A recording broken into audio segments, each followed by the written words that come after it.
Hi. Um, this is take three. I've already attempted two videos and just had to delete them. So I'm not going to delete this. And if I make mistakes or if I stumble, just please bear with me.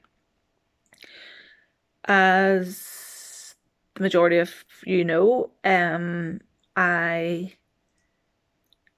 suffer from a mental illness, clinical depression with anxiety and mild bipolar. But what I wanted to ask first of all was, if you were to see me, if you were to like say meet me at the shops, or we were having a video call. Now I've put like a bit of makeup on. I know you can't really see it, but I'm not the greatest at makeup. But would you look at me and think, oh gosh, Claire looks really depressed. Like, do you love her? She mustn't be well. I don't really think that you would. And for me, this is one thing that I want to do. Well, it's two things actually. I have had a passion from I've been unwell of helping people who suffer from mental illnesses.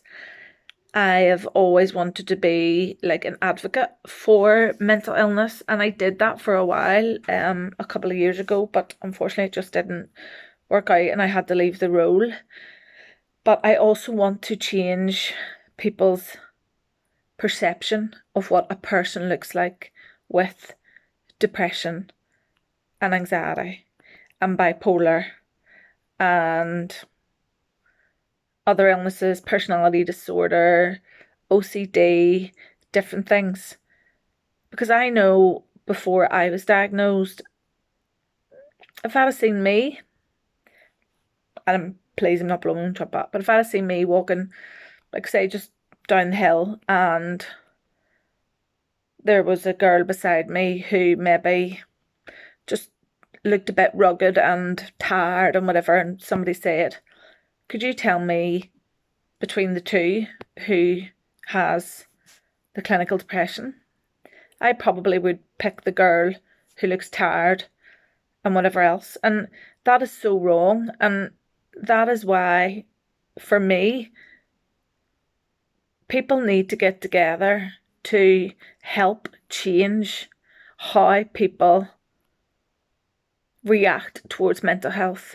There is still a huge stigma against mental health and mental illnesses. I know even from chatting to people, like I would ask, people would often contact me and I would say to them, well, have you been to your GP? Yeah, I've been, but all they do is offer you antidepressants, and by God, I'm not taking them. And I'm like, why are you not going to take an antidepressant? Sure, an antidepressant will help you. Oh, no way, no way, no way. I am not taking an antidepressant. No way. So that shows that stigma is still there about taking antidepressants. And my psychiatrist once said to me, if you had an irregular heartbeat and you needed a tablet, would you take it? And I said yes. And she says, well, you have a condition in your brain where you don't produce serotonin, so you need medication to help you with the serotonin. So anyway, I have suffered from depression, anxiety, bipolar, a tiny bit of bipolar, from 2009. And it stemmed from postnatal depression, which again, a lot of people don't take too seriously. People think, she's got the baby blues, oh, she'll be okay. That's not the case. And I remember reading somewhere, or somebody had told me, that the statistics show that 1 in 10 women will end up in a mental institute following the birth of their baby. Now, I know throughout my antenatal classes was never discussed about depression. Never. And even when my health visitor would have come out to visit, you were given a sheet, answer 10 questions to see how you are. But anyway, I'll jump off from that. So before I did this, I have wanted to do it for a long time, and I've like spoke to my boys about how do you do something to like be, I don't know, how do you like talk to people? And Zach's like, what, you mean be a blogger? And I'm like, no, I don't want to be a blogger. So I sat down with the boys and I said to them last night, I said, look, Mummy really wants to do something. I really want to speak to people about mental illnesses. I really want to try and help people who are maybe suffering and they've no one to talk to, or they're maybe having suicidal thoughts and they don't want to say. And I tried to commit suicide. I've tried to take my life 3 times, and it's a horrible, horrible, horrible place to be in. And it's not something that you just step out one day and say, oh, do you know what? I'm just going to take my life here. It's not like that. It's a very, very, very dark place. And Jacob and Zach know that. They're old enough now to know what has went on in my life. Excuse me. So the boys were like, Mom, yes, please, definitely. Like I would love you to do this, Mummy, you know, because like you've been through so much and you could help so many people. So I was like, right, okay, I'm gonna try my hardest to like pluck up the courage, do a video and just put out there for like anybody who's feeling low. And I know a lot of us are going to be feeling low due to COVID.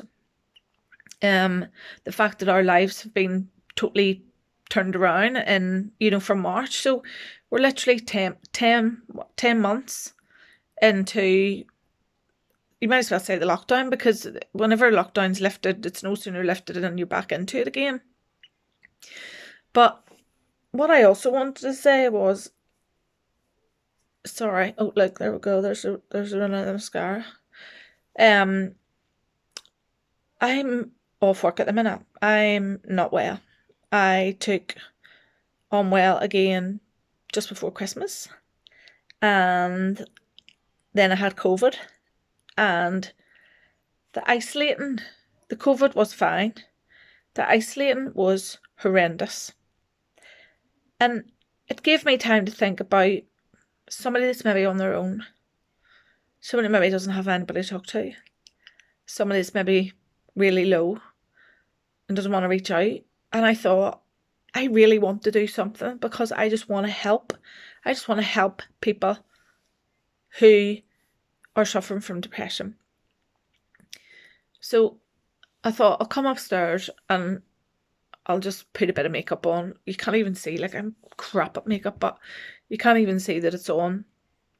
So it's like I'll put a bit of makeup on and I'll just ask the question, do I look sick?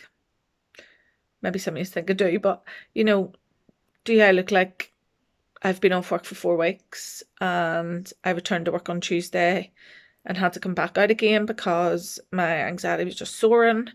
My mood was in my boots. I became a bit paranoid, thinking people were talking about me. And I couldn't go back in again. And I rang and spoke to my psychiatrist. She's literally my go-to. And she agreed that I'm still not well enough to go back to work. But there are times when I think people look at me and go, how can she be depressed? She doesn't look depressed. What does depression look like?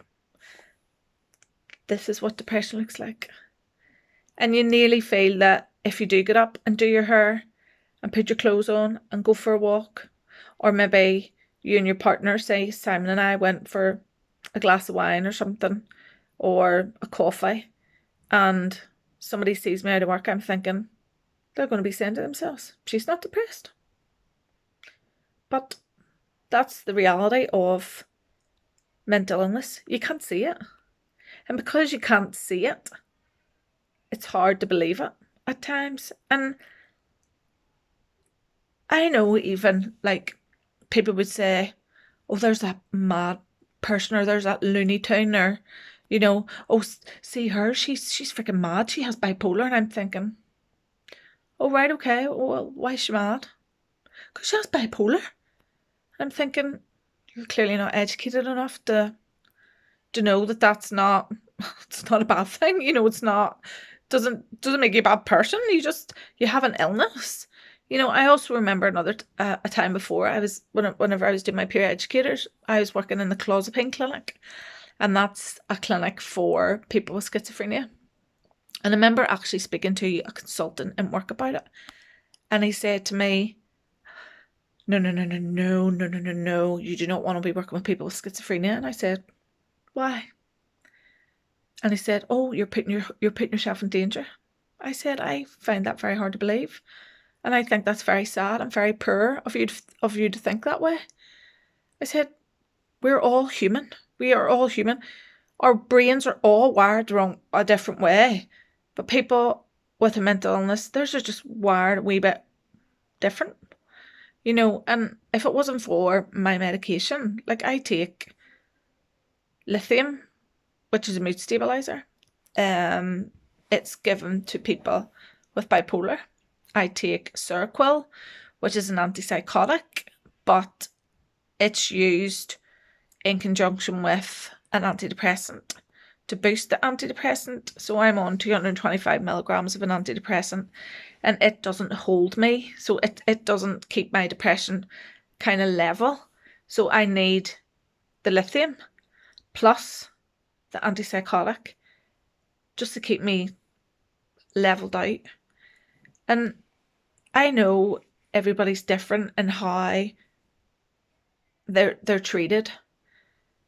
And like me, whenever I went into Hollywell, I hated it. It served me no purpose. It was horrendous. I believe it made me worse. But for other people, when they go in, they find it benefits them.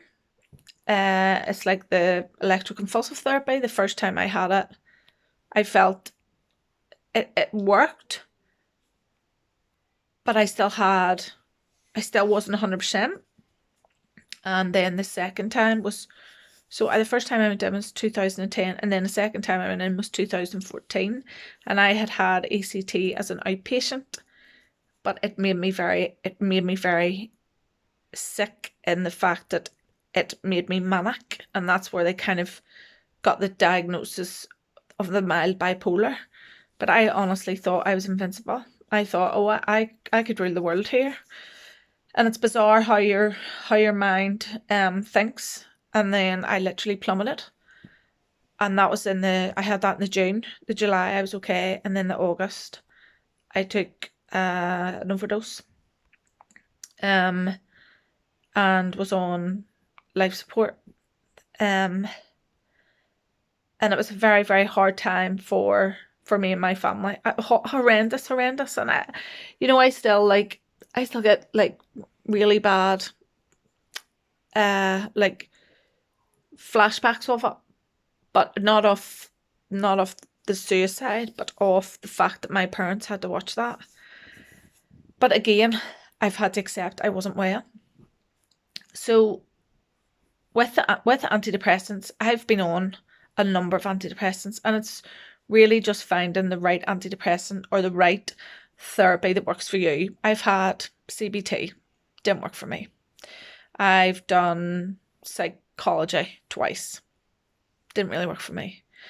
Works for other people, and that's great, and that's the thing. And the thing with mental health is you have to be patient. Sorry, mental illness. I keep saying mental health. We all have mental health, and we all need to look after our mental health. But it's when you have a mental illness, we kind of, I don't even know, I've lost my train of thought. I don't even know what I was going to say. Yeah, just, we all use different tools to help ourselves. Like, I have a good friend who is a social worker in mental health, and whenever I was sick, before, she brought me up an anxiety colouring book, and I was like, whoa, never seen that before. And I was amazed that these things were out there, but I had never really noticed them. But anyhow, I don't want to ramble on, because I've rambled on enough and my tablets are starting to kick in. But the last thing that I'll say Excuse me.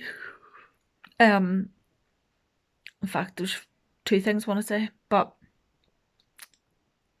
with regards to me, myself, and my illness, I could get up and get myself ready and get the makeup on and get the outfit on and head out, and my sister Jolene and my cousin Rachel, they're just like, we know you're not well. And I'm like, what do you mean?